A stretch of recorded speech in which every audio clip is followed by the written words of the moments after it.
একাকিত্ব খুবই ভয়ঙ্কর। এই যে দেখো, আমি একা থাকতে থাকতে একাকিত্বকে আপন করে নিয়েছি।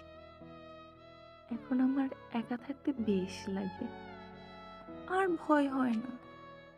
কে কি বলল, কে দোষ ধরলো, কে কি ভাবলো। বেশ আছি।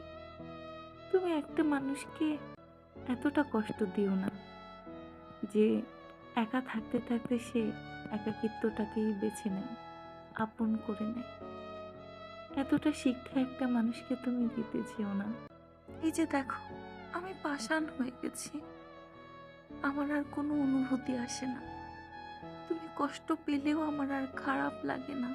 তুমি বলো, আমি কি আগে এতটা পাষাণ ছিলাম? আমি না কত আবেগী একটা মেয়ে। কোথায় গেল আমার সেই আবেগগুলো?